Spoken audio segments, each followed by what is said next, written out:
جو خواتین کو پولیس منگوا کر یونیورسٹی کے اندر گھسیٹتی ہے، خواتین کو گریبان سے پکڑ کر قبروں سے نکالتی ہے، جو خواتین ان کی ڈیزگنیشن گزٹڈ ہے، ان کو ان کے کمروں کو تالا لگا کر ان کو دھوپ پہ بٹھا کر، یہ کوئی ڈکٹیٹرشپ ہے یا کوئی ادارہ ہے، تعلیمی ادارہ ایسے ہوتا ہے؟ آج تمام ادارے چپ ہیں، تو لہٰذا اس چپ کے روزے کے خلاف ہم ادھر دھرنا دیں گے ڈائس کے خلاف۔ کائنڈلی ابھی 2 منٹ کے بعد ہم سب نکلیں گے۔ میڈم اسپیکر، مجھے چیئرمین ملا ہے کمیونیکیشن کا، تو اس میں نے کہا کچھ میرے ڈسٹرکٹ واشک میں کچھ روڈ ہوئے کرپشن کے، تو یہ لسٹ آپ کو سیکرٹری طاہر شاہ صاحب آپ کو دے دیں گے۔ آپ مجھے اجازت دے دیں، میں اسمبلی کے توسل سے یہ جو تقریباً 13-12 لائے ہوئے ہیں، میں اس ڈپارٹمنٹ کمیونیکیشن ڈپارٹمنٹ کا میں چیئرمین ہوں، میں سیکرٹری کو ایکسین کو یہ جو 15-20 سالوں میں میرے ڈسٹرکٹ میں جتنے کرپشن ہوئے روڈوں کا، یہ میں باقاعدہ ایکسین بمائے سیکرٹری چیف کو میں سب کو بلا کے آپ کو رپورٹ بھیج دوں گا کہ آپ دیکھ لیں کہ وہاں پہ کام ہوا ہے یا نہیں ہوا ہے، پیمنٹ بھی ہوا ہے کنٹریکٹروں کو اور علاقے میں کام نہ ہونے کے برابر ہے۔ میڈم اسپیکر، آپ کو باقی جی بس یہ ضلع واشک کے اسکیمات جو آپ نے مینشن کیے ہیں ان کو کمیٹی کے حوالے کیا جاتا ہے۔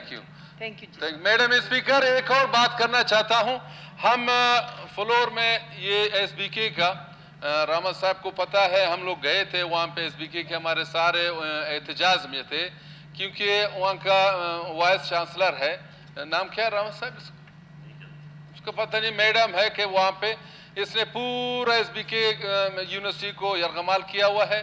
اسی پہ حوالے پہ ہم لوگ یہاں پہ احتجاج میں بیٹھیں گے، گورنمنٹ کے سارے اراکین اس کے ناروا سلوک کے خلاف۔ یہ جو اس نے اچھا باقاعدہ ہم لوگوں نے گورنر صاحب سے بھی ملاقات کیا، ہم 4-5 ایم پی ایس تھے، اس کے باوجود ہم ایس بی کے کی یونیورسٹی کے وہاں پہ گئے، مگر کوئی عمل درآمد نہیں ہوا۔ اس کا ٹیم بھی پورا ہوا ہے، ابھی تک زور زبردستی وہاں پہ بیٹھا ہوا ہے۔ لیاقت صاحب آپ بیٹھے نا، یہ اہم ایشو ہے۔ میڈم اسپیکر، میں اس بات کو سیکنڈ کروں، یہ صوبے کا بہت اہم ایشو ہے۔ آج میڈیا کے دوستوں کو بھی میں کہتا ہوں، دیکھیں صوبے میں واحد ادارہ ہے جو ہماری بچیاں پڑھتی ہیں، وومن یونیورسٹی، اور میں اپنے خواتین ممبران سے گزارش کر رہا ہوں حکومتی بینچز سے کہ ایک دفعہ تو دہشت گردی نے اس یونیورسٹی کو تباہ کر دیا۔ جو دہشت گردی ہوئی، انسانیت سوز واقعہ ہوا، صرف سازش یہ تھا کہ بچیوں کے لیے تعلیم کے دروازے بند کیے جائیں۔ آج میڈم آپ دیکھیں کہ پورا یونیورسٹی سراپا احتجاج ہے، اور یہ یونیورسٹی آج تباہی کے دہانے پر پہنچی ہے۔ میں یہ گزارش کروں کہ جب یونیورسٹی کی تعداد 7,000 تھی، آج ریڈیوس ہو کے یہ 4,000 سے بھی کم ہو گئی ہے، کیونکہ ایک مافیا کے ہاتھوں یرغمال ہے۔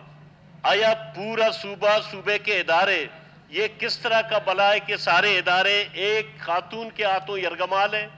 تمام اداروں کے فیصلے کو ریجیکٹ کیا جاتا ہے، یا جو ریکمنڈیشن ہوتی ہے، گورنر صاحب چانسلر ہیں، تو لہٰذا ہم حکومت کو یہ کہنا چاہ رہے ہیں کہ اگر ایک ادارہ کوئی گروپ کے ہاتھوں یرغمال ہو، اس کو تباہ کیا جا رہا ہے، یہ ہمارے لیے قابل قبول نہیں ہے۔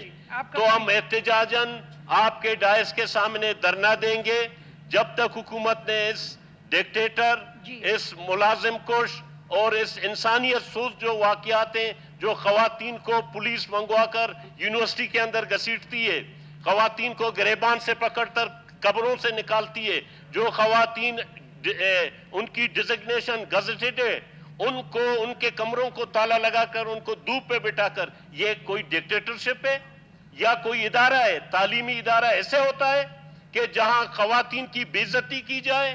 یہ قطعی طور پر ہمارے لیے قابل قبول نہیں ہے۔ ہم نے اپنی ذمہ داری سمجھتے ہوئے اس دن گئے، دھرنا ہم نے اٹھایا، پھر دہشت گردی کا خطرہ تھا، دوسری طرف ریلیاں اور احتجاج تھی، پھر ہم گورنر صاحب کے پاس گئے، گورنر صاحب نے یقین دہانی کرائی۔